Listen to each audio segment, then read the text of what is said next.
Tonight on Fins TV Extra, the Dolphins begin their first OTA of the Sullivan, Hafley, and Willis's era as big questions already surround the team. Fins Sammy and the controversial Eddie Chaput talk Devon Achane's absence.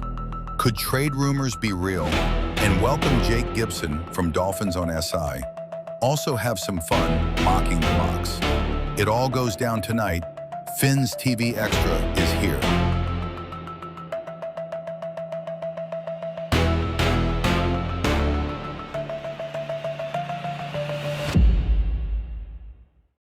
The offseason grind, the 305 heat from free agency moves to the draft on the street, where the Miami Dolphins pulse, keeping it live. That aqua and orange, the ultimate vibe. That's right. It's Fins TV, taking it to the next level.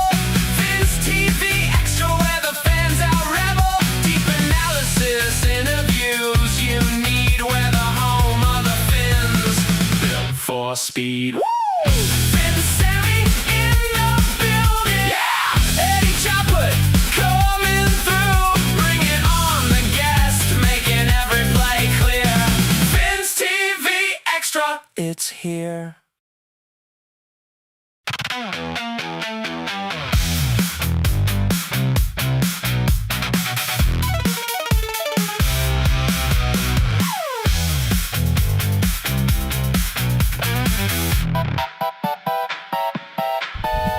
Welcome to VCBS. Eddie, where are you, bro? Move your camera, bro. Welcome to VCBS. I'm your host, Fins Sammy, and my co-host, the controversial Eddie Chaput. Eddie, welcome to VCBS. Let me lower the music so I can hear you. How you doing, brother? Let me help you out here. Right.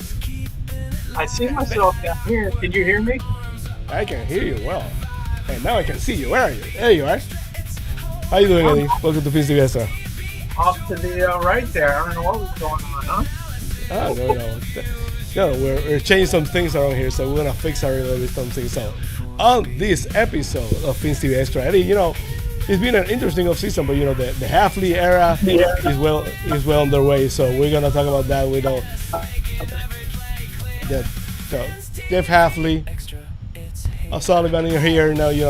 They're taking over. We're gonna talk about how they start, how they're doing so far. A lot of things happening on Dolphins land, especially with Devon Achane, because Devon Achane is not present for the off-season workout. So that's kind of interesting. We're gonna talk a little bit about that. So, and also we're gonna be mocking the mocks. We're gonna have, as every single year, our official Fins TV mock draft, Eddie. So you're gonna be conducting that. You're gonna have the War Room segment all for yourself this year, and you're gonna be conducting that. So, are you ready? Hopefully you're ready. You're gonna be the GM this year, Eddie. So you have to do everything big for this year. Okay.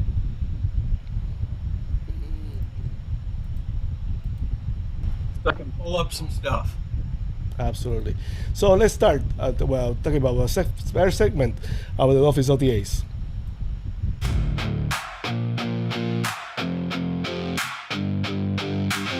I also want there to be some ownership within the team. I mean, each team's going to be different, right? I think it's a shared vision that I lead, and I want guys to take a lot of pride in it. And I think you do that by building it the right way through who you have and what your team becomes and who is your team. I mean, I could tell you right now what I want the identity of our team to be. I'll tell you when training camp is done who we really are, or else it's just a bunch of coach talk and I'm full of it up here. I'm not just going to throw out a bunch of phrases and lingo. I mean, that's just not me. I mean, I want to find out who this team is, and then I want to match that with who we become so it's real, and I'm not saying one thing and we're playing like another thing. So much different, Jeff Hafley, compared to the former coach, the way he talks to players. A lot of players this week talk about the difference with Jeff Hafley, head coach. So I want to know your first impression of Jeff Hafley, and you can see a notable, palpable difference first week of the new year for the Dolphins, Eddie. First, you could say it's not embarrassing watching a press conference. I like how he answers questions, for sure. There's no and he's definitive about what he wants, and I like it. It's a big change. So far, so good. Yeah, absolutely. But the players, it's so much different. When we had the former coach we shall remain nameless. The press conference. During those last days, there were a lot of complaints about players. Having conflict with the coach. The communication, the lack of respect, and Jeff Hafley basically from day one. Stood there, and where everybody said. Same with Sullivan. Everything that Sullivan said will be done, he's done so far, including basically training Jalen Waddle, because it's one thing to say, to talk the talk, but you have to walk the walk, and that's what Jeff Hafley does so far. It's interesting because it's not that the former coach wasn't a good, how can I say that? I don't want to be disrespectful, but he wasn't the best leader of men, But Jeff Hafley is a completely different way to talk to the players, a different way to put respect on the players. Am I right? Yeah, absolutely. I think Raheem Mostert doubled down on what he said about McDaniel. He said it once, and then he went on Armstrong's show and said it again. He just wasn't a leader of men. And that's coming from somebody that had his best seat, another Mike McDaniel. Absolutely. But why have you seen this first part of the season? Because it's only been like a couple of months, but have you seen a difference? You can see they're off to a good start. What have you seen that makes you believe that they're off to a good start compared to last year with Mike McDaniel, for example, Eddie? I don't think everything, I don't know how to put this in the right terms, is going to be all like loosey-goosey under this regime. It's going to be, you're going to do it right. You're going to play his style of football, and you're not going to make mistakes. That's how he comes across as somebody that is not going to put up with insubordination and guys going off and doing their own thing, which is what I think we had. Why we had so many blown assignments the last couple of years. Absolutely. What's the one thing you would like to see from Jeff Hafley going forward? Right now is a part of the draft. Of course, the OTAs. We're gonna talk a little bit more about the OTAs in a minute, but going to the OTAs with those players to basically get to the facility, are there. We're gonna talk a little bit later about Devon Achane, who was not present. But what do you want to see from Hafley? What's the one thing you say as a start? I want to see this. What comes to mind when you think this is what I want to see from the coach? You mean on the field? Him coaching? Everything. Because it's the first impression. I want him to make sure that team is fundamentally sound. Even if they're not a good team, I want him to make sure they don't make mistakes to beat themselves. That's what I want. I don't want offsides anymore or illegal procedures. I want him to instill in his team that some mistakes are fine, but don't make boneheaded mistakes and don't go off and do your own thing. Absolutely, because that basically those so many times kill themselves. You remember we talked so many times on Fins TV about the snowball effect, the snowball effect. When something happened, and the lack of leadership, the lack of detail, and that game well off the rails, right, Eddie? Oh yeah, that's so many times that happened. One time after the other. When you see someone like Jeff Hafley, and he's different. He's in a college football recently, so you know where he's going. You know where he's thinking. He basically knows the modern college player. Is different. He's not like an old veteran like for John Harbaugh, and Jim Harbaugh has been in college. He was in college, but John Harbaugh, which I like as the Dolphins coach, has been was in Baltimore for so many years, and by the end, basically he was ruffling feathers with the new breed of football player. What do you think about someone like Jeff Hafley, who's been a college coach recently? How does that make a difference, Eddie? I think it'll help him understand. Let's be honest. There's a new breed of player compared to when we were in the Zach Thomas era and the Dan Marino era. Players are different now. I mean, they're going they're free agents in college football now.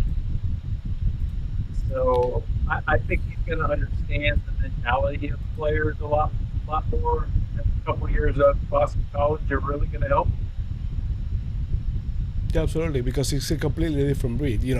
Has been so many rumors about Mike McDaniel, basically, who was started when everything started. People say Mike McDaniel was the new breed of head coach because he could relate to players. He kind of let the players make the decisions.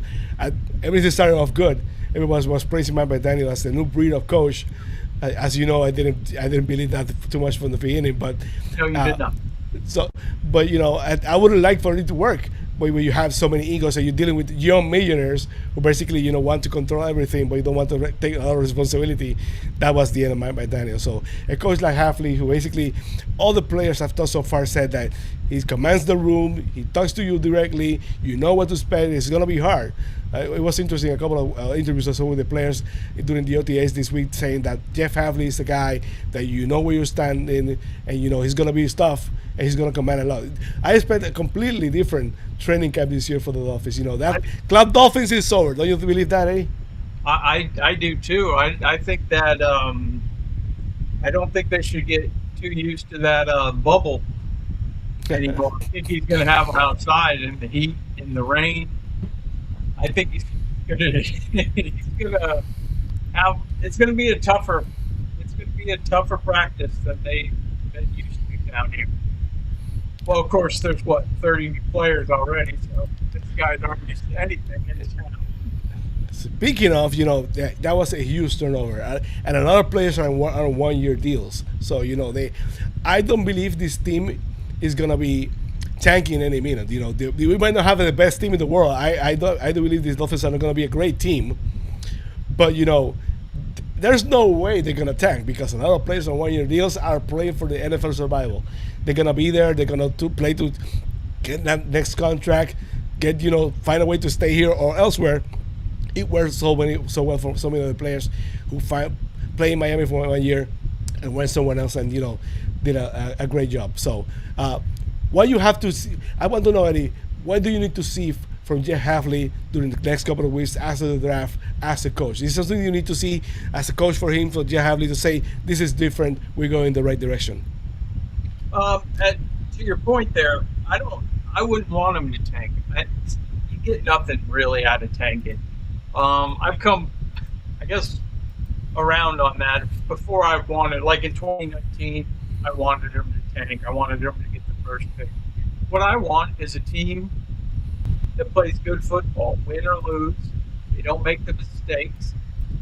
And if you're picking in the middle where they are, they're a little bit above the middle. That means you're playing above your head. That's what I want from Jeff Hafley. I want him to get the most out of players that aren't supposed to be the best players in the NFL. But does it feel different to you, coming right out of the bat? Do you see this? Does it feel different? You see that regime, you see him starting saying compared to Greer and Hafley compared to McDaniel. Does it feel different, Eddie? Yeah, it absolutely feels different. I'm going to tell you, after last year, before they fired, yes, we were all happy they fired Greer. And none of us really expected McDaniel to go right after. That was the first time I had no hope for the Dolphins in a long time. I'm Mr. Hopeful. I'll be mad for a few days. But as soon as they got Sullivan, and then they picked the guy with the best haircut, just like mine, for the head coach. Things changed. I like the way they talk. I like what their fundamentals are. I like what kind of team he said he wants to build, physical. I like what he said. Speed slows down, power does not go away. Absolutely. By the way, Eddie, thank you for bearing with me. I have a cold. I'm trying to, to try to speak away. Hopefully, I'm understanding myself well. I'm finding this cold. I don't want to disappoint our special guest tonight. I'm very excited to have Jake Gibson from Dolphins on the side today. I didn't want to reschedule, so I'm trying to power through. Going forward. See, even you're under the new regime. You're playing her. You would have been on the sideline under McDaniel. Yeah, but I'm playing her. I'm doing my best. is I'm trying to believe that this regime is different after so many years. The Dolphins, we talked so many times that the Dolphins, did things halfway, never a true rebuild. They keep patching the dam, and the water keep coming out from every single spot. I'm not gonna be a believer no more. There's nowhere for me to be, to have the hope they had in 2019 with the regime. But Eddie, I do believe that it feels different to me. I feel like this regime, Sullivan and Hafley, they have a hunger. They are committed to do something good, something well. And we're gonna talk we're gonna have the mock draft segment about. It's not that easy, when you purge the roster the way they have. You can have a lot of picks. You can have all the picks you want in the world, but you have to hit. You said that so many times years prior. So it's not only having the picks, it's hitting on the picks. So, of course, it's going to be so much different for Sullivan compared to Green Bay, because in Green Bay, it's a community-owned team. The only free agents that, huge free agents that can think in the history of the Packers basically got Reggie White and Minka Parsons. Other than that, they did not spend out of the budget for anyone. They let players go, and they keep stockpiling picks and find a way to make it work. But Jeff Hafley and Sullivan, especially Sullivan, has to find a way to make this work. The situation with the cap is so dire. The Dolphins are basically they're gonna have some space next year with around 80 million next year and over 120 million the year after. So it's interesting. We have to wait and see. But before we're welcome our special guest, Jake Gibson of Dolphins on SI, I want to touch for a minute with you about the Troy Aikman situation. It's been a lot, been such a mess with the Aikman situation about, Troy Aikman coming to the Dolphins, and now they say Tom Brady as an owner, blah blah blah. Right. It's interesting because I did not remember they making so much of the deal when Tom Brady as a broadcaster and part owner took meetings with all those teams, but now all of a sudden Troy Aikman is an issue. I want to know your thoughts. Because I thought that on Fins Talk today with our friend Bobby Finstock, but I want to know your thoughts. My thoughts are like always. It's because it's the Miami Dolphins. That's why. I swear the NFL hates the Miami Dolphins. I know that. I think Aikman next year will be a bigger part. Not this upcoming season, but I think after this season on ESPN, I think there'll be a bigger part of the Miami Dolphins going forward. Absolutely. So let's go to a special to our feature segment, and we're gonna have a little talk. We're gonna do a bit of transition, and we're gonna work on our special guest, Jake Gibson from Dolphins on the side. So let's go to a small transition. And let's talk a little bit about a special feature segment. No matter what, we have each other. Through the fire, through the weather. Raise your voice, let the whole world hear ya. Fins Nation rise forever. Welcome home, this is Fins TV Extra. Feel the thunder, feel the flame. Welcome home, yeah, we stand together. Fins Nation, scream the name. Fins TV Extra.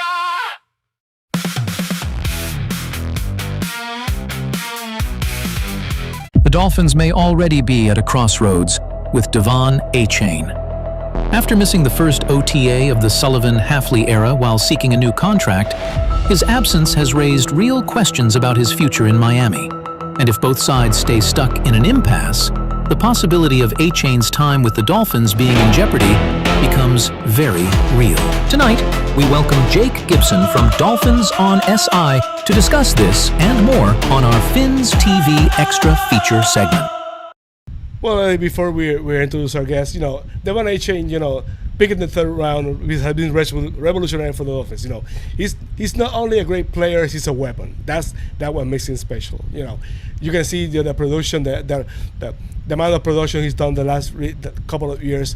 But right now the problem is that he wants a contract. He deserves a new contract. To take the risk to basically come to the Dolphins and risk having an injury on a free agency year could be disastrous. So I want to know your thoughts. How much of the big impasse is the fact that Devon Achane is not present for OTAs? Eddie. Yes. Can you hear me? Yes, sir. All right. Yeah, I didn't expect him to be there. I really did. I knew he'd skip him. But this isn't going to be like Greer and McDaniel on this stuff either. You're going to get the contract you're going to get from them. I don't think he's going to. He's not going to hold anybody hostage. Yeah, Not but like you know, the- they're gonna make it. I've heard, you know, I love your roast, and you know, I listened to your roast recently, and you had Omar. Omar was talking about the 5th-year option for a player that yeah. wasn't a first-round pick. That was kind of funny, but that's Homer for you. You know that we come to. That's the Omar Caribe come to love, if you know what I mean. So, you know, I thought it was funny he was looking at a 5th-year option, but of course he doesn't have that option. But, you know, that kind of impasse, you know, is expected. You know, the representation, if I was his representation, would tell him, don't show up. You're risking too much. But, you know, the problem is that the Dolphins there's cap strapped for money right now. You know, they have some of this money with the Tua thing, the Chubb, Tyreek Hill. So if they get a contract with Devon Achane, we have to be after June 1st. The Chubb money clears and basically have it to backload it somehow. So, do you think this is normal? I think, of course, I think it's normal. But you know, they make so much a big fuss for it. But you know, of course, it could happen because the problem is that this regime had no attachment for Devon Achane. What are your thoughts? Eddie? I thought for sure they were going to trade him, but now, from what I've heard, I do not think they're going to trade him. I think they'll get a deal done. It might not be till June, which is fine. I don't want him to get a ton of money. I don't like paying running backs a ton of money. He's great in everything he does, but I don't know. I know next year they'll have $122 million. I just looked that up, and then the year after they have like $200 million. So you'd have to do something, because you got to still sign your picks, even though Chubb's money's opening up.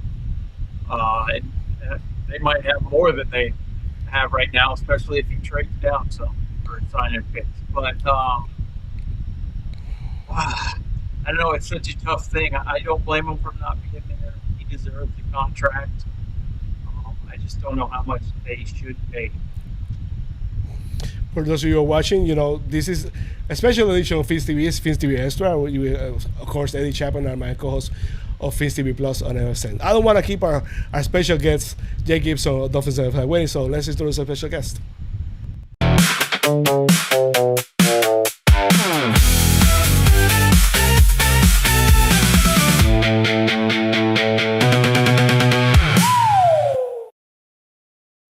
Jake Gibson from Dolphins making his debut, if I'm not mistaken, right, Jake? Welcome to Fins TV. Thank you guys so much for having me on. Yes, this is my debut, not just for this show, but just to be on a Dolphins network while being a writer for Dolphins on SI. So, you know, thank you guys for having me and being number one on this list. And Sammy, I didn't realize that you were under the weather, and this is the equivalent of your Michael Jordan flu game here on TV. Hopefully I can pull it through, but I appreciate it. I would not, you know, I really wanted to have you on Fins TV. You know, you now part of the team of Dolphins on SI, and you know, yes, we're getting your rookie card, right? You know, you can sign your rookie card here on Fins TV. So this is going to be your first, hopefully the first of many. So welcome to Fins TV, Jake. We were talking about Devon Achane. You know, I know have been the media making a lot of deal about Devon Achane basically not showing up. If you ask me something normal, if I was in representation, I would tell him not to show up because he's risking a lot. What are your thoughts? Is it a big deal, or can it become a bigger deal as the weeks and months pass by? Yeah, to piggyback on what both of you were talking about, it's no surprise that a superstar caliber player like Achane would be missing time. Every team in the NFL that has a superstar player that's starting to want a new contract is going to have to deal with something like this when we get to these OTAs.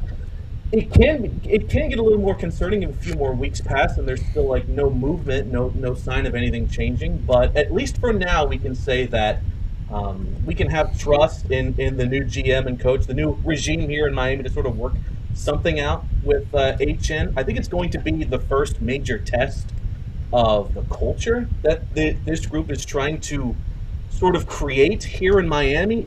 It really shouldn't take a whole lot, aside from just money, of course, to convince HN to want to continue his career as a Dolphin, you can use the same excuses as the other regimes have probably used in the past. You get to play in a nice warm weather area, no state tax. It's nice down here in Miami. You don't have to really change that specifically.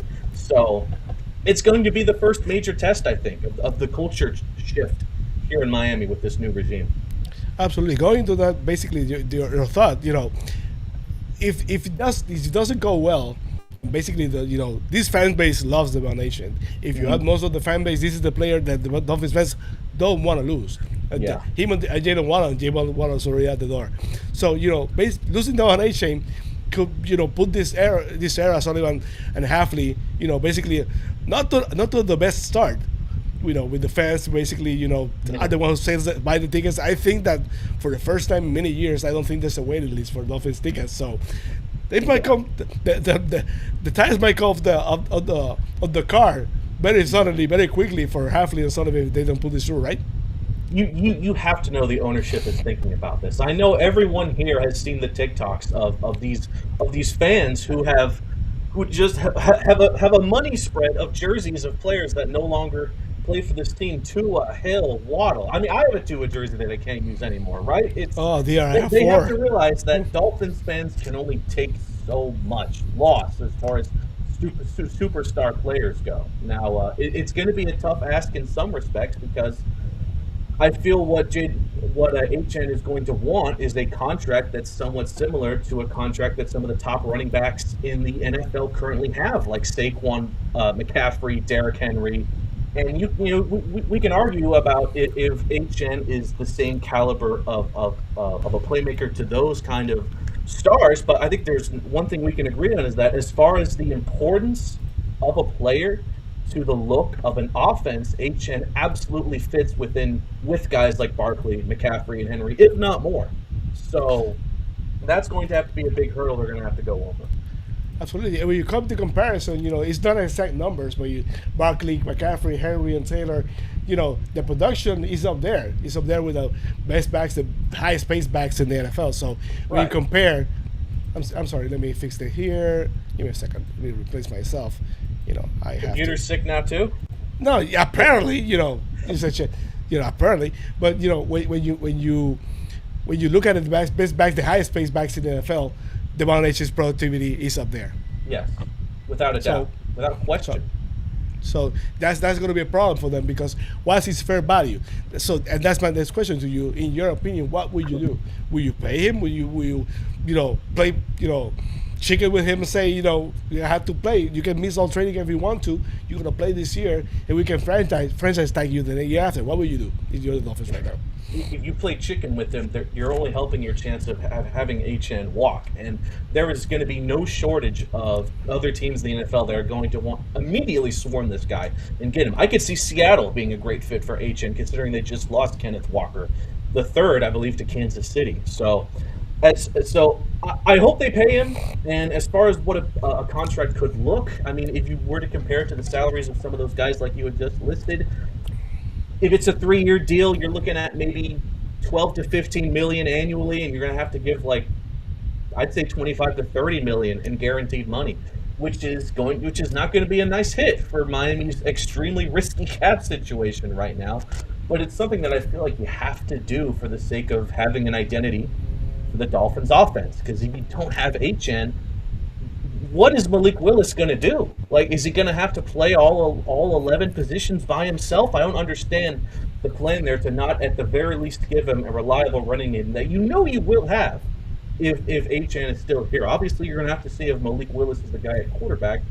You want at least one anchor on the offense that will provide production. And for Miami, it's going to be the running back room if HN stays.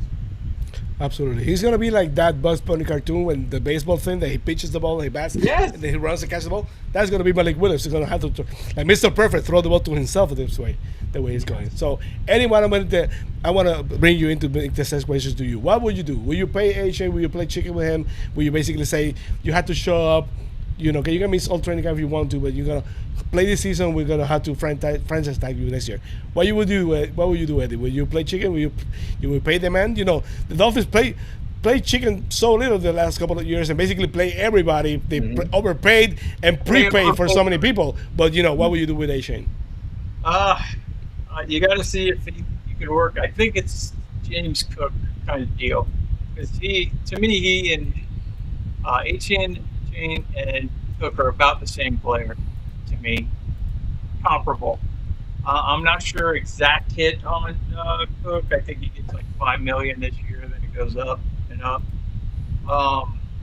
You got to see if he's going to take like McCaffrey makes what, $19 million this year to pay. You can't. They don't make a lot. Yeah. So you gotta fit him in somehow. You have to. Unless there they are, 14, 15, 19, 20 from Barkley. It's going to be tough. I mean, before I had him trading him to Seattle for that 32nd pick. But then I was like, what are you going to do if you don't come out of the draft with love? I mean, you're in the deep hole. You can't go too far and play chicken, but you can't do like you used to do and give everybody contracts they don't deserve. But I do believe he deserves the contract. That has been the problem with the Dolphins in recent years, right, Jake? They get scared, they overpay, they pay too early, they pay too much. But with Devon Achane basically coming off his first rookie deal, it's not a bad deal to basically extend him. But you're gonna have to pay. There's no way he's gonna take a pay cut on a team that basically is not gonna go anywhere for the next couple of years, right? You would like him to take a pay cut, though I don't think he's deserving of even being asked to take a pay cut. It's not all rainbows here with how like how you mentioned how the Dolphins sometimes overpay star athletes that work out for a few years, but never good enough to actually get the Dolphins over the hump.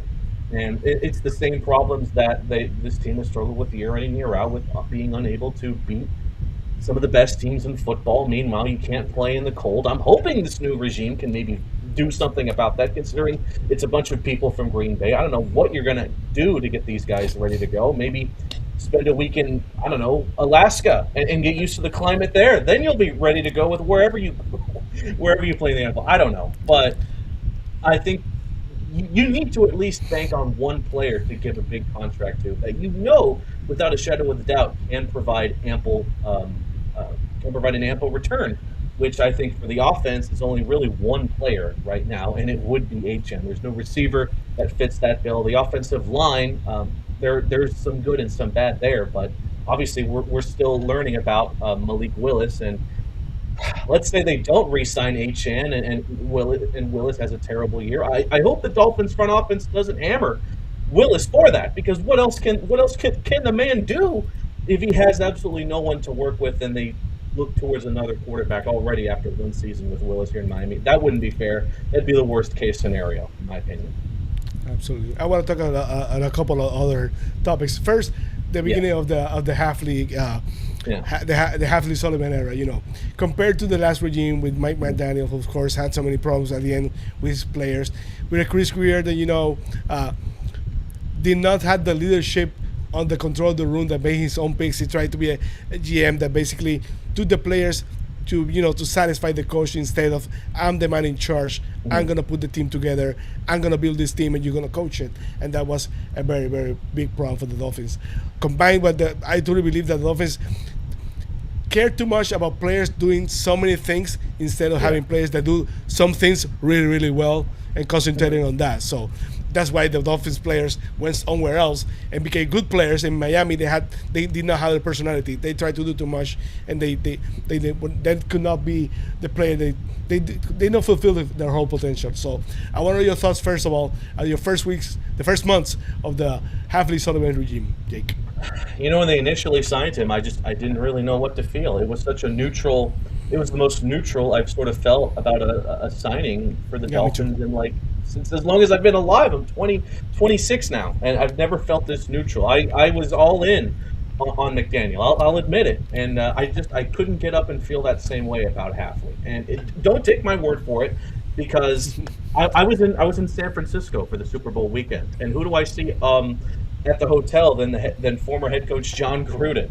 And so I was able to chat with Gruden for just a little bit, and I asked him the same thing. What were your thoughts on Halfley? And he said he has no idea. He doesn't know. I mean, and that guy obviously knows the ball, way more than I do. But yeah, at least so far now, yeah, it feels like he's taken up a no nonsense leadership role that even incorporates a bit of wanting violence to be sort of authorized on this team, which was interesting to see.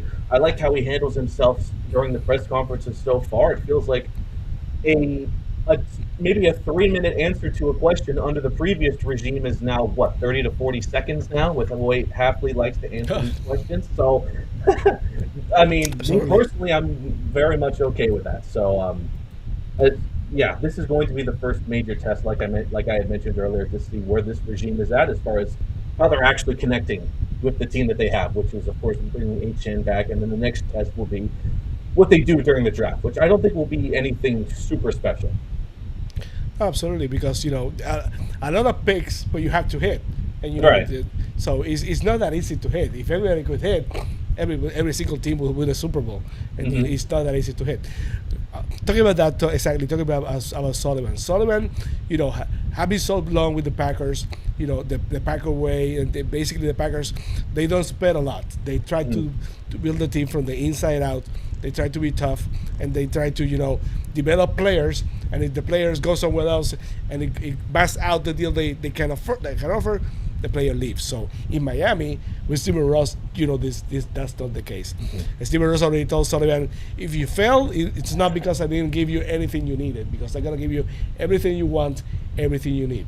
So Sullivan has done every single thing so far that he said he has done. He basically, when he did not commit to Jalen Waddle, when he said that the building blocks, he did not mention Waddle. He had to be added by the interviewer and say, oh yeah, Waddle too, and that's the case because he eventually traded Waddle. So what are your thoughts on Halfley? What do you expect from Halfley during this coming up draft in a couple of weeks? Well, I mean, you mentioned what they've been able to do with Green Bay. Let's not pretend like there wasn't a little bit of luck there involved too. With how they capitalized on Favre and then Rodgers and now with Love. I mean, come on. And underachieved also, if you think about it, kind of underachieved too. Yeah, they absolutely did. But at the same time, you always hear about how great the culture scene is there in Green Bay, and you can at least sort of replicate that here in Miami. It's going to be a step up from what we've seen in the past. Now, as far as the draft goes, I'd like to believe the first pick will probably be used on either a player on defense or maybe somewhere in the trenches. I've been absolutely in on Mansour Delane from LSU to sort of bulk up the secondary. I've been in on him for a while. I was also pretty high on Francis Mauigoa, but obviously those latest rumors about how he might require back surgery, it's making it a little bit more of an iffy choice. Granted, a lot of mock drafts had him going to Arizona anyway, so it was going to be a shot in the dark for him to somehow land to the Dolphins with the pick that we have. So I'm all in on Delane. As far as our second pick in the first round, I wouldn't mind it being used on a pass catcher, because we're going to need those quite a bit. Obviously, whoever's the best available. I doubt guys like Tate, Lemon, or Sadiq from Oregon are going to be available with the pick we have late in the first round. But if you can get anybody that can give Malik Willis a bit of hope as far as knowing that he has someone to throw the ball to this upcoming season, I'm going to be A-okay on that. And as far as the later rounds in the draft goes, just bulk up both the defensive line and offensive line. If Bain is somehow available for the Dolphins in the first round, by all means go for it. I don't have a problem with that at all. I just don't expect him to. But basically there are no wrong answers as far as which position needs the most work, because with the exception of maybe a couple like quarterback and maybe some special teams, the answer is all of them. But just go at it. Just make sure the guys you get actually work, which is something that, unfortunately, with the past regime, did not really transpire. It did at times, but some other times not so much. Absolutely. But for my experience, Jake, I've been watching the draft for over 20 years, and Right. This week, there's weeks of the rumors. Everything had the other things from the past come back, and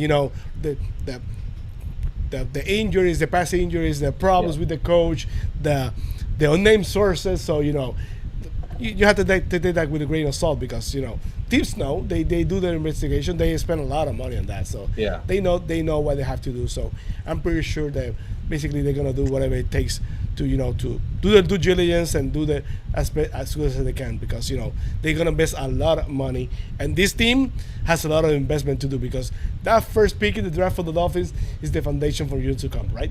Yeah. Oh no. Oh yeah. Without a doubt. I'm getting tired of the rumors too. Granted, I get to write about them, so Yeah. it is what it is. But You have to.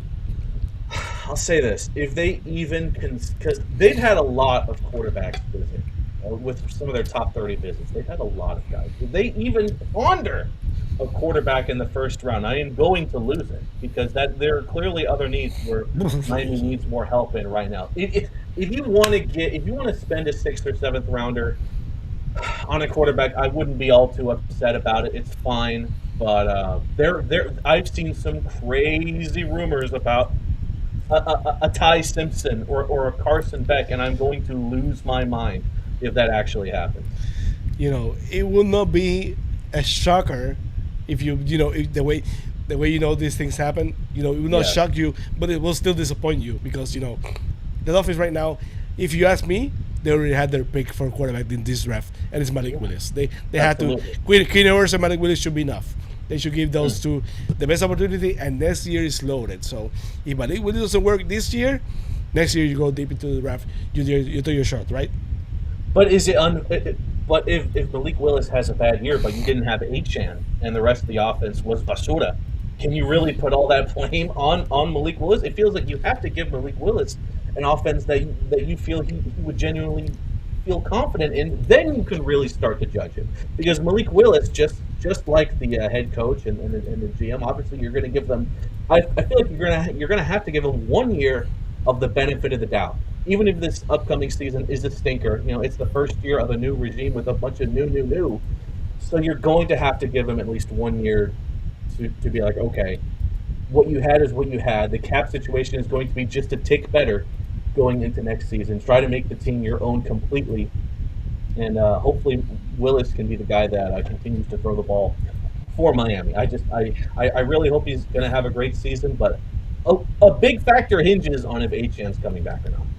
Absolutely, but it kind of goes both ways, right? Because you have to evaluate the weapons also with a capable quarterback. Because you don't have a capable quarterback, how are you going to evaluate these young players, right? Eddie, you have any last thought, any last question for our guest, Jake Gibson? Eddie, I think you're muted. What's that? Are you putting Steve? Okay, go ahead. Do you see them moving around in the draft at all? No, I don't really. I mean, maybe like some of the later picks, just because everyone tries to do that. But as far as their first round picks go, I don't think so. Especially because they're already in a fortunate spot where they have 2 picks in the first round, which for them having so many holes that need to be sort of given depth, it's very crucial. But I just don't see a situation where the Dolphins can maybe trade a pick for a star player, considering they're not going to have the money to try to keep them there long term right now for both this season and maybe even next. So, I don't expect the regime to make a splash move. I think their splash move, if you even want to call it that, was Willis. I don't think they're going to have the mindset that they immediately need to do another one to sort of maybe, I don't know, convince the fans that they're all in on the team, which we know that they should be already. Yeah, I just meant like if you see him moving back from 11 a little bit, but the one I don't want him to move back and go into the second round is the 30th pick. Oh, I agree. Then, because I want that 5th-year option on that player in that first round. I want him to stay with 2 picks in that first round. So that's all I don't want to trade it for any player right now. I was just wondering if you see him moving. I don't want him going too far back because I think this is a really top-heavy draft for star players, maybe 10, 11, 12 top.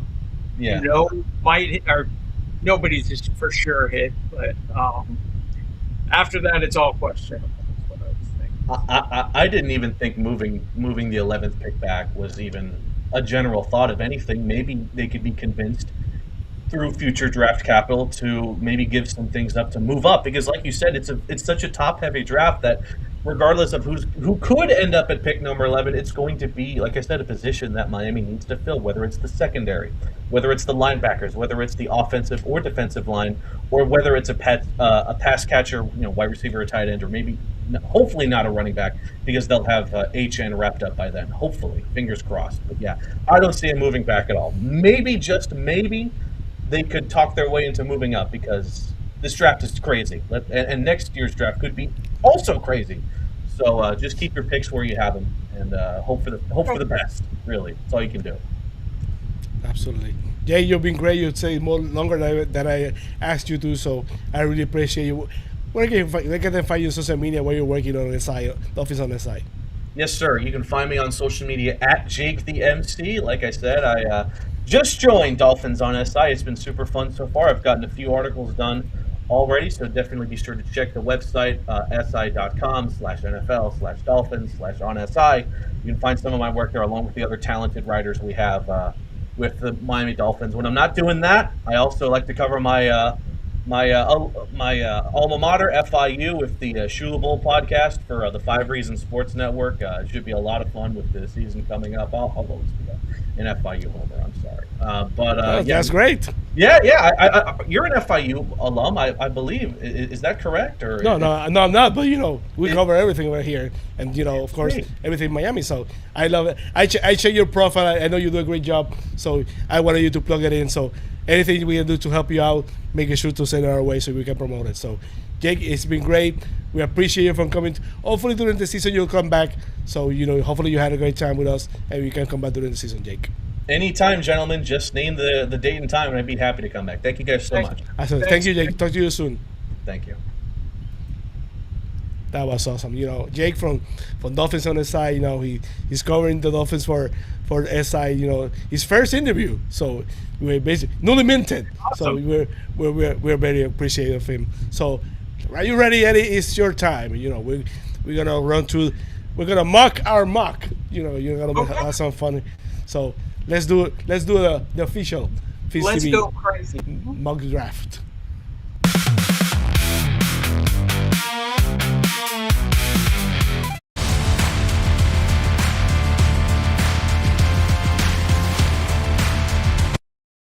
Well, it's not that easy. Just basically trading players and accumulating assets and basically replenish the team. Everybody thinks, get more picks, trade, so and so and so. But that don't work perfectly for everybody. During the last couple of years, there have been some players that work. Of course, the Dolphins, the Vikings move away from Steven Diggs and get Jefferson, and see the Chiefs. They traded Tyreek Hill and find a way to get Trey McDuffie. And Trey McDuffie again this year it has worked sometimes, but sometimes has not worked, as you can see with they trade the Titans traded AJ Brown, and Treylon Burks basically was a failure, and DeForest Buckner and Javon Kinlaw was the player that the team expected. So it's not that easy, Eddie. You can have all the picks in the world, but you have to hit it, right? exactly. So it's not that easy. So let's see if we can do some magic over here, and we have the draft machine ready. This is never easy. So let me see if I can do some magic over here, and we have to be very patient because I don't want to make any mistakes. So let's do it. You're ready for the mock draft? Oh yeah. Let's try to move quickly because my voice is failing on me. So we're gonna do, of course, a 7-round mock draft. We're gonna do it fast because there's consensus because and of course only the Dolphins. Make sure you hit fast. You're on normal right now. Yes, exactly. Let's do it fast. 7 rounds, fast, consensus, and Dolphins. Yeah. So let's go. Let's turn on the mock machine. Let's go to the trades later. So on the board, Francis Malanoa, and you hate Jake Gibson saying that. I know. I'm sorry. That the rumors about Malanoa's back. Mansour Delane, Spencer Fano, who's been a lot of rumors about Spencer Fano of the Dolphins in the last couple of days.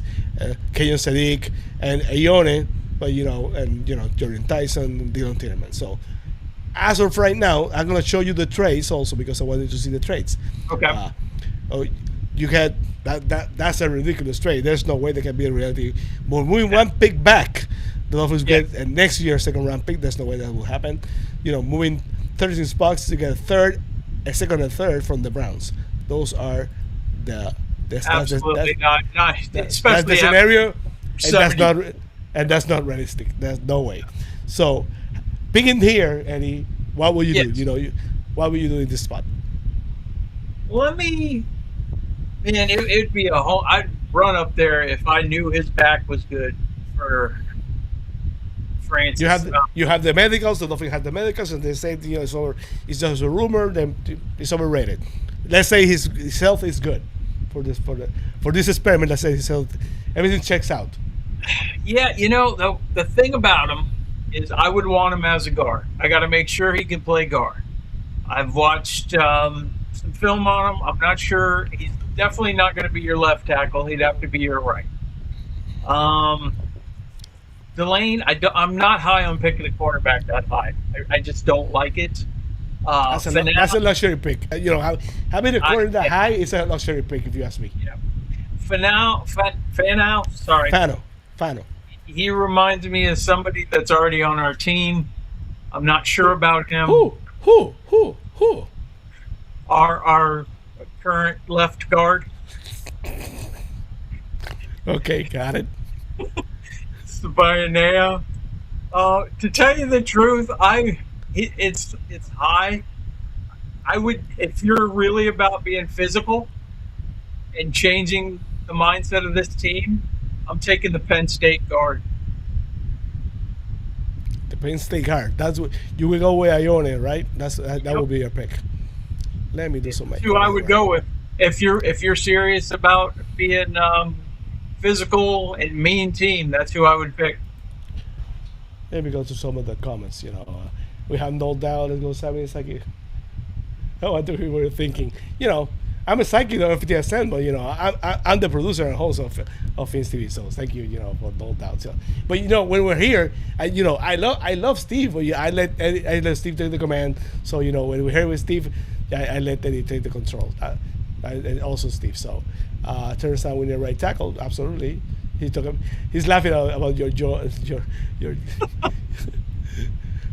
It's and a great pick. Sorry.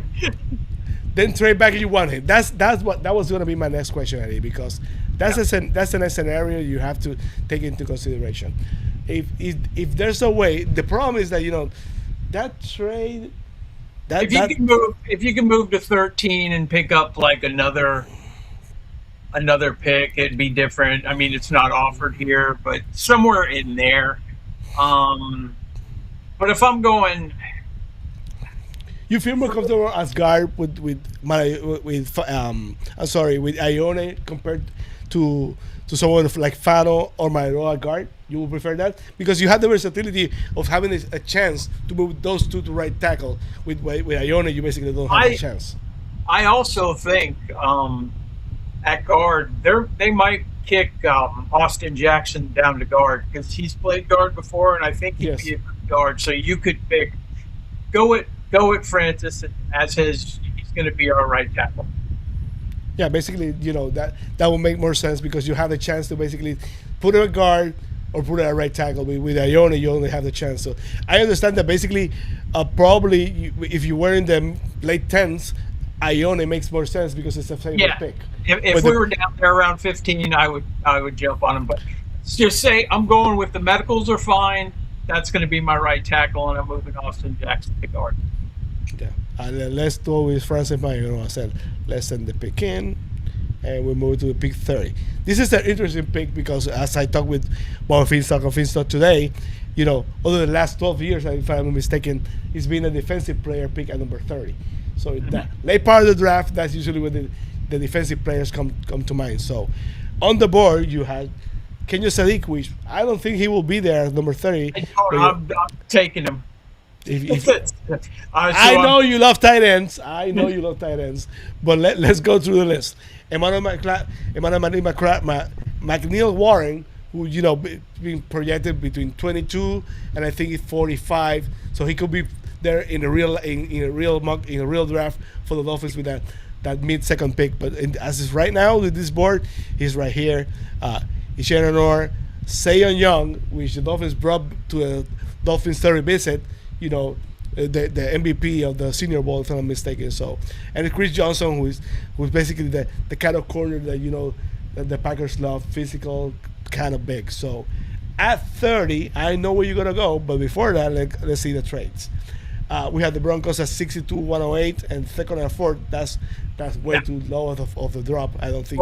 Not more than they're given. So. 20 spots also for the second and third. So you're basically taking yourself, you're losing that 50 option, and you basically going back to the bottom of the second round. So that doesn't make any sense. As the board right now, or of course we have to go with the board, unless you want to do something else. So Ty Simpson's there. You would be crazy to do that right now. Like I said before, I think the Dolphins already picked the quarterback for this draft, and his name Malik Willis. I don't want. A lot of people love Jacob Rodriguez. I've seen a lot. Emmanuel Pregnon, a lot of mock drafts have it late in the second round, but for this draft, they have it right here. And I think we lost Eddie. I'm going to give Eddie a couple of minutes. If not, this back. Eddie, you back? Yes, sir. I know where you're going to go, but let's see. Who are you picking here at number 30? I can't pass him up. That's a weapon right there. And you've been clamoring for a tight end for the Dolphins for the last, I think, 2 of the last 4 years. So you basically let your wish. Unless they get a deal done with Ninjoku. Okay. You know, that would have to be a summer deal. That would be interesting. But, you know, yes. I don't think that will happen before the draft. So you're going to go with Sadiq, right? Yeah, take him. Okay. We already have basically a offensive line and a weapon for Malik Willis. We're at 50 right now. Let's go to it first. You know, at 43, the Dolphins have a chance to move 7 spots and give up a fourth-round pick, but they get an Arizona second next year. That will be doable, but for the sake of this experiment, we're gonna try to do our best. Check your microphone, Eddie. We're gonna try to do our best to pick within the boundaries of this year. See, like I said, Emmanuel Warren right back in the middle of the second round. So it makes too much sense because so many months are having between 22 and 47. So it's a great spot to the Dolphins. And of course we all know Hafley likes to call the defense through the safety. So Emmanuel McNeil Warren will be a great pick, right, Eddie? You will do that? Oh yeah, he's not a small safety either. He can play up, he can play back. I like him. Take him. He would have been a good choice even at 30. Yes, I've taken him like 3 times at 30 in my mock drafts. We're moving quickly, and I like it. Let's pick Emmanuel McNeil Warren at number 45. Next pick for the Dolphins. Now we're back in the third round, and we'll see the trades later. On the board, after picking Manaloa, Sadiq, and Emmanuel McNeil Warren, the Dolphins right now have a choice. You know, wide receiver is a need, cornerback is a need, defensive edge is a need. So the board is not favorable right now for the Dolphins unless you go higher. This is where I keep getting in trouble in my drafts too. Yeah, what do you want to check first? Defense or offense? You want to go to the defensive backs or the wide receivers? I'm going to look up Stooks real quick. Just give me 1 second. I have my list here. I know you do your own stuff, so I know you're well prepared. So, but for the sake of the people who are watching Fins TV, we have over 293 watching all platforms. Well, thank you for watching Fins TV. As I said, it's a special bonus episode with Eddie Chaput. You know, for the staff. Just go down a little. Which one? Here on Stooks. Okay, let me. You know, it's this thing that I hate. Everything is like messing up here. Keep going down. To it, fluid. I'm taking Stooks. We need a corner. Okay, absolutely. Have to be careful with the thing. I don't want to mess it up. I don't want to go backwards and whole draft. So we're gonna go with Trey Stooks, cornerback from Arizona, for the 75th pick of the Dolphins. So basically, we have everything covered. We still have so many holes, and Dolphins fans need to understand there's no way we're gonna cover every single need of this week on one draft. So the Dolphins basically are this for the long haul. Let me go to the comments for a second. I know a lot of people in the comments commenting, so I want to go to the comments. Robert Thomas Benson, you get one O-line and one tight end, one haul. I let Diego Rodrigo, he never falls to us in the mocks. So, I've seen that before. I think he's right. You sound like a salesman trying to sell Lisa card for far less money. 2020 it's nothing in the mock draft. I agree with that, 100%, no doubt, absolutely. I like Ted Hurst too, and a lot of teams like Hurst. He's been lately he's been a riser for so many teams, you know. So he's been in so many mock drafts, you know, a high riser for so many teams. So right now, I don't think the trade is in the horizon for the Dolphins. So let's go offense. And on the board for wide receiver, Eddie, Zachariah Branch, Bryce Lance, Malachi Fields, Deshaun Streamer. I saw a mock draft today that had the Dolphins taking Streaming in the 3rd round. So, you know, we're at what, 87? Yes, sir. It's not bad for him. That's the kind of metrics that the Packers wide receiver used to have. 6'1", 6'2", good blocker on the running game. So it will be interesting. Of course, Bryce Lance. A lot of Dolphins fans like Bryce Lance, and you can understand why. 6'3", 204 pounds. You know, that kind of big body receiver. I think the Dolphins fans are thinking too much maybe about the Dolphins moving on to bigger wide receivers. I'm not sure that it's not going to be all big. He's still going to want guys that can fly. I mean, exactly. So everything's on the table. If you have to go wide receiver, which I probably think you will do with this pick, unless you want to go defensive edge, and right now at edge, you know, is depleted. So I would recommend for you to go wide receiver. What would you do, Eddie? It'd be between Branch and Fields for me here. The thing is I don't know. Our next pick is 90. Branch, of course, is a little. We talk about the small wide receiver. No, he'll be one of the small wide receivers that doesn't have in a while. 5'8", not even 5'9", 177. So you know we don't need. He's too small. So I would probably go Malachi Fields from Notre Dame. Malachi Fields, of course, for Notre Dame. So many huge expectations for Notre Dame when he came to the Irish, but he never fulfilled those expectations. You know, he's kind of a 6'4" and a half. You know, a big wide receiver, but you know, maybe he's one of those players that translates better to the NFL compared to the college game. So yeah, interesting. So hopefully that's the case. If that's so, let's go Malachi Fields here at pick number 87. We're back at 90, Eddie, and you know. The Dolphins need a lot of defense also, but, you know, again, edge is depleted. Linebacker, I don't want to talk to linebacker.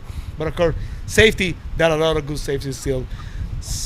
I don't know too much about Zach Wiley. So, if you know anything about him, that will be interesting. Of course, it will be smart for them to double on wide receiver, to double on corner. So, what would you like to do here? So far, who have we picked so far? The first round, Francis Malanoa in the first round.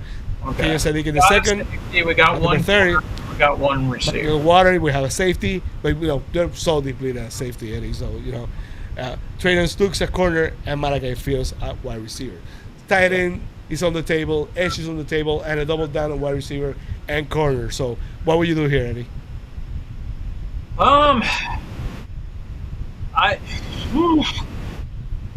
I'm not a big fan of Wheatley. Will Lee, I like.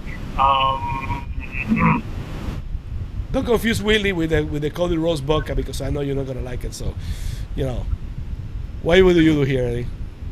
I take Stribling, but that would be me. I would go Crawford, edge from Auburn. Okay, let me see. We're going edge. Kenyon Crawford. So let's make him the pick.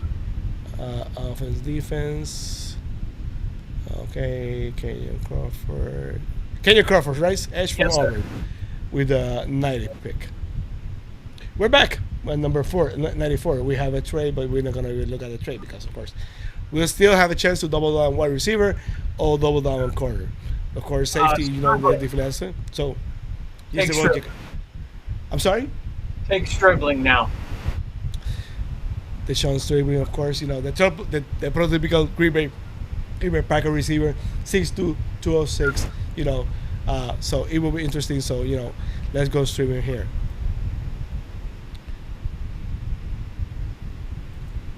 We're moving right the board, and the Dolphins are back at 130.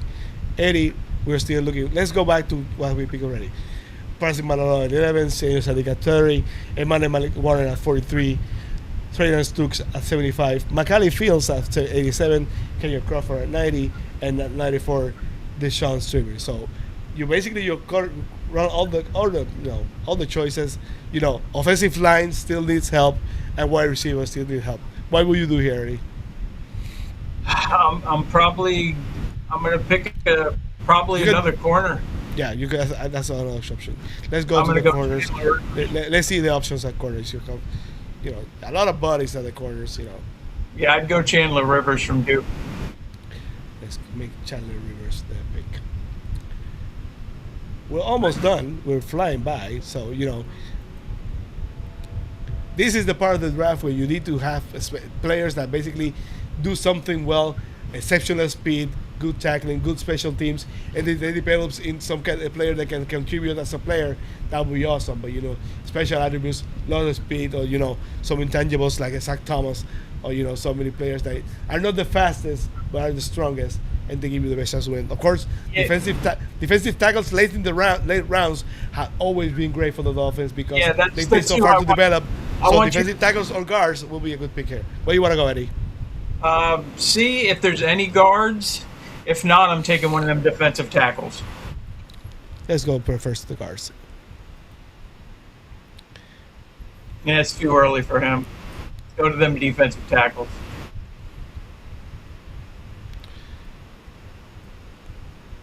Basically, there's been a run on defensive tackles because usually there's a lot more value on the late rounds on defensive tackles. Defensive tackles are usually picked late. And they develop late. They take a couple of years to develop. So that's why you don't see them drafting so high. So what we do here, we can look at edge. It's not too much on edge over here. No. Tackles there. Linebackers, Cornerbacks. Cornerbacks have some value, Yes. The safeties are depleted also. So these draft are very much. See if there's any. Now there's really no linemen that are up there. Do you want to check the tight ends? There's a lot of value tight end right now. I think there's value of center and tight end right now, Eddie, also. So what do you want to do here? Go to the center. You can always make a center a guard. I agree with that. So let's go to the center. I like Burton from Kentucky. Take him.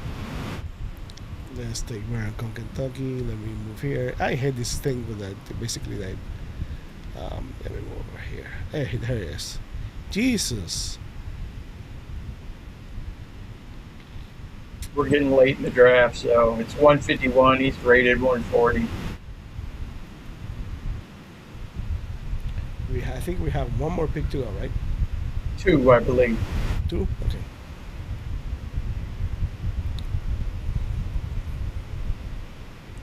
We're at 227. So, basically special teams over here, punt returners, corners that can run. What would I want to do here, Eddie? Or a tight end? Just throw it.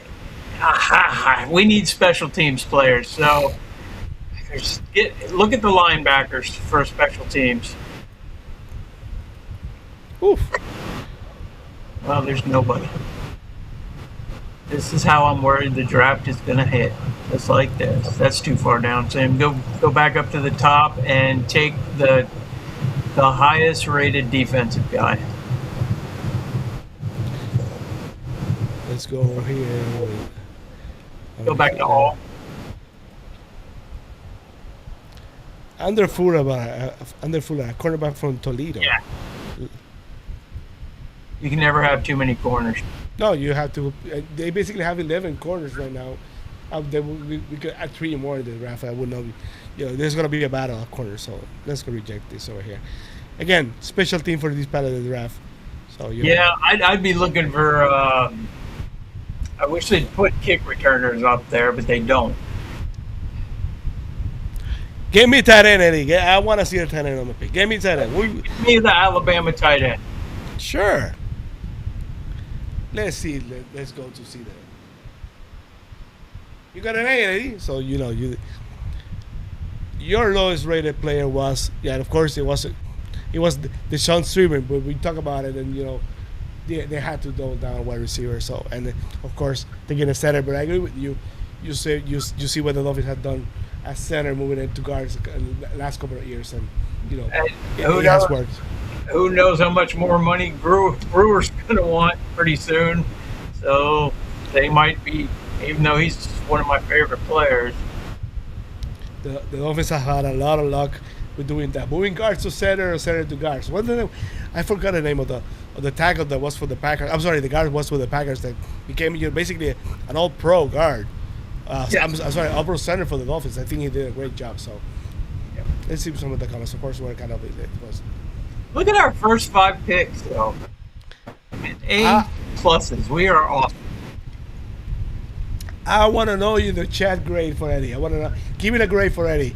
If you want to give it an F, he can handle it. So he can handle it. I can handle anything, buddy. Absolutely. You're a tough guy.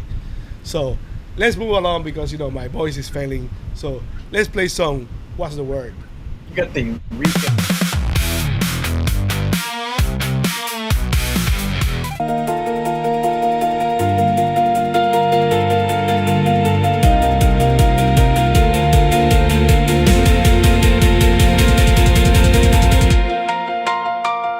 Well, you played this before. We're gonna play some. What's the word, Eddie?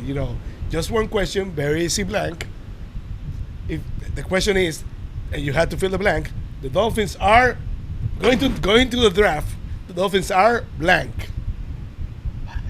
going into the draft, the Dolphins are blank.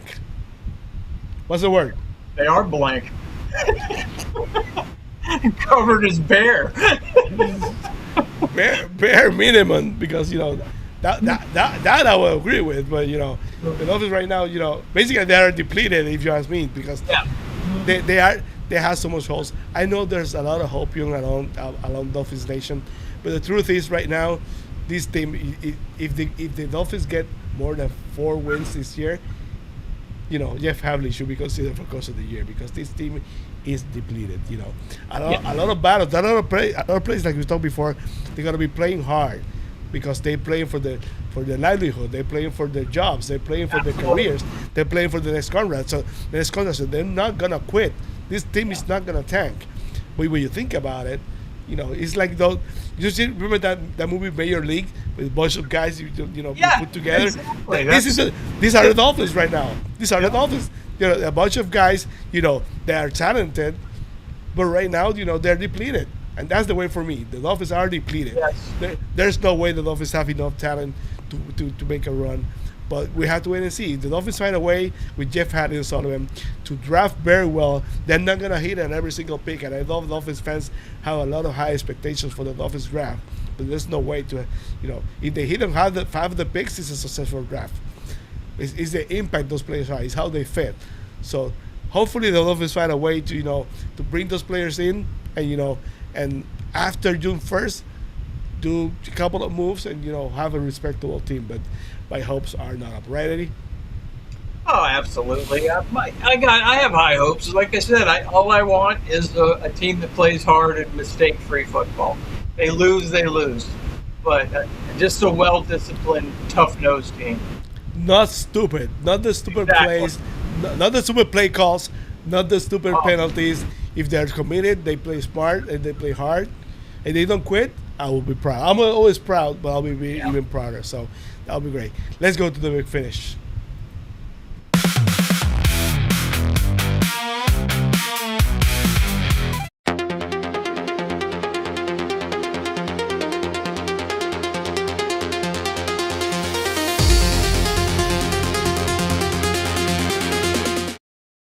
330 watching all platforms. We want to please like and subscribe.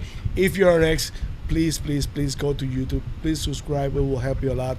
We're trying to grow the fan base on YouTube. You know, YouTube's every year is tougher on YouTube because so many great creators on YouTube, so many great people on YouTube. But you know, the algorithm is not nice on YouTube, so we get great numbers on X. So we know people like the Dolphins fans like Fins TV. We appreciate it for that. But you know, do us a solid, do us a favor.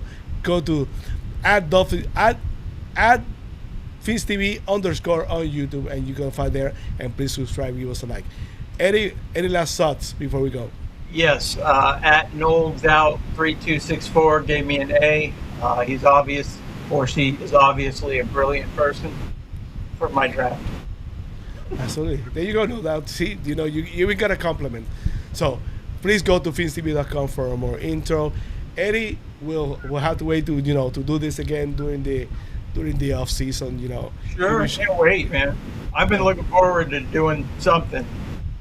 We're gonna have to do some more Fins TV Extra, more Fins TV Plus. So, you know, great to have spent some time with you. So, you know, I'm sorry about my voice running up, but I tried to do my best. So I appreciate the over 330 watching our platforms.